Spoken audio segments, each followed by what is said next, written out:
Good morning बच्चों। Language में lesson 25 पत्र लेखन मतलब कि लेटर राइटिंग। आपको मैंने कक्षा में बताया था कि पत्र लेखन बच्चों प्राचीन काल से ही चला आ रहा है ना। पहले जो था पत्र लेखन का बहुत ही ज़्यादा प्रचार प्रसार था, क्योंकि हम जो भी हमारी विचार होते हैं, भावनाएं होते हैं, यदि हम किसी को सूचना कुछ देनी होती है, इसका आदान प्रदान जो है हम क्या करते थे, पत्रों के माध्यम से करते थे, क्योंकि वो हमको सस्ता एवं सर्व सुलभ साधन था हमारे लिए। लेकिन आज के समय में बच्चों, आधुनिक युग में संचार के जो माध्यम हैं जैसे telephone, mobile, email, fax, internet, इन सब के प्रचलन से बच्चों पत्र का जो अस्तित्व है वह प्रभावित हुआ है और इसका मानव जीवन में भी महत्वपूर्ण स्थान है। तो ऐसी परिस्थिति आ गई बच्चों कि जहाँ पे केवल पत्र से क्या होता है, काम चलता है। वहाँ पे सरकारी तथा गैर सरकारी संस्थानों में पत्रों के द्वारा ही बच्चों समस्याओं से अवगत कराया जाता है। आपको मेन चीज़ आपको देखनी है कि पत्र लिखने से पहले हमें किन बातों पर ध्यान देना चाहिए।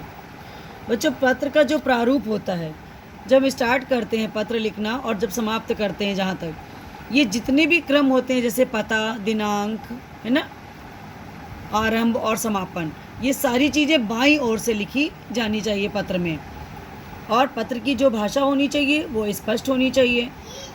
पत्र जो है प्राप्त करने संबंध बच्चों अनावश्यक, इसमें ज़्यादा विस्तार नहीं होना चाहिए, काटपीट नहीं करनी चाहिए।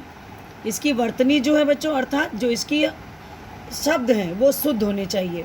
और लेख कैसा होना चाहिए, स्वच्छ होना चाहिए।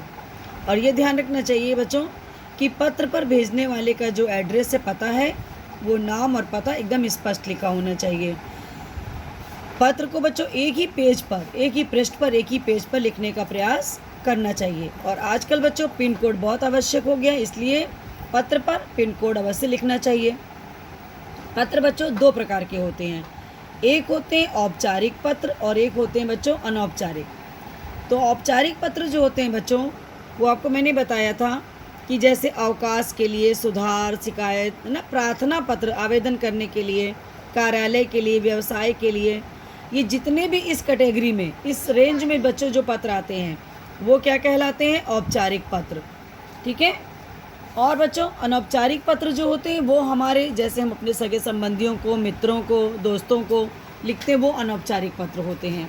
तो बच्चों हम लोग एक एक उदाहरण औपचारिक का और अनौपचारिक का देखते हैं। जैसे आपकी बुक में यहाँ पर देखिए एक दिया हुआ है, स्वास्थ्य अधिकारी को अपने मोहल्ले की स्वच्छता के लिए उचित प्रबंध करने हेतु पत्र। तो इसको आपको देखिए, ये आपकी बुक में दिया हुआ पेज नंबर 151 पर। उसी तरह से सेकंड नंबर पे देखिए, स्कूल से प्रमाण पत्र प्राप्त करने हेतु प्रधानाचार्य को आवेदन पत्र। बच्चों ये प्रमाण पत्र कौन सा है, ये प्रमाण पत्र है बच्चों स्थानांतरण का। मैंने आपको बताया था क्लास में, स्थानांतरण का मतलब होता है ट्रांसफ़र, टीसी सर्टिफिकेट, है ना। जब हम लोग एक स्कूल को छोड़कर दूसरे स्कूल में जाते हैं बच्चों, तो वहाँ पर हम क्या करते हैं, वहाँ पर हमें टीसी की ज़रूरत पड़ती है, अर्थात स्थानांतरण पत्र की ज़रूरत पड़ती है।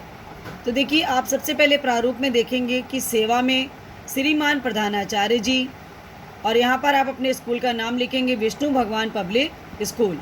धनबाद की जगह आप बच्चों लिखेंगे झलवा प्रयागराज, फिर डेट डालेंगे, फिर लिखेंगे माननीय।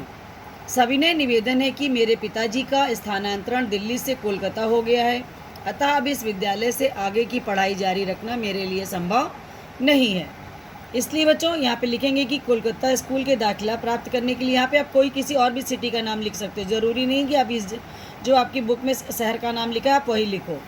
फिर आप लिखोगे कि स्थानांतरण प्रमाण पत्र की आवश्यकता है।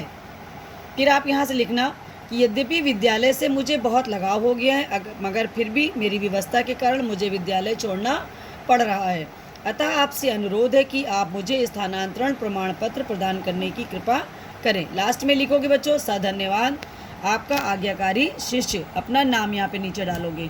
ये आपका बच्चों आवेदन पत्र है स्थानांतरण प्रमाण पत्र के लिए। ठीक है बच्चों, ये एक पत्र आप अपनी ये कॉपी पे लिखोगे औपचारिक वाला। सेकंड बच्चों ये पत्र लिखना है आपको अनौपचारिक पत्र का उदाहरण। अपने भाई के विवाह पर आमंत्रित करते हुए अपने मित्र को पत्र लिखिएगा। ठीक है, पहले यहाँ पर उसका एड्रेस डालिएगा, फिर डेट डालिएगा, फिर यहाँ पर उसका नाम लिखिएगा, फिर सप्रेम नमस्ते। फिर आप मैटर लिखेंगे, अर्थात सब्जेक्ट आपका जो है वो लिखेंगे कि तुम्हें यह जानकर प्रसन्नता होगी कि मेरे अग्रज, अग्रज का मतलब होता है बच्चों बड़े भाई, अमन सिंह का शुभ विवाह दिनांक को होना निश्चित हुआ है। इसी दिन 1 बजे हमारे निवास स्थान पर प्रीति भोज का आयोजन है। यहाँ तक लिख देना। फिर लिखना कि इस विवाह समारोह में भाग लेने के लिए मैं तुम्हें सप्रेम आमंत्रित कर रहा हूँ। आशा है तुम 12 बजे से पूर्व ही हमारे यहाँ पहुँच जाओगे और मेरे हर कार्य में मदद करोगे। मुझे तुम्हारी कमी महसूस हो रही है। लास्ट में लिख देना तुम्हारी प्रतीक्षा में तुम्हारा प्रिय मित्र, अपना नाम। तो बच्चों ये हो गया आपका दूसरे पत्र का प्रारूप। तो औपचारिक और अनौपचारिक मैंने दोनों पत्र आपको बता दिए और ये दोनों पत्र आप अपनी कॉपी पर लिखोगे। धन्यवाद बच्चों।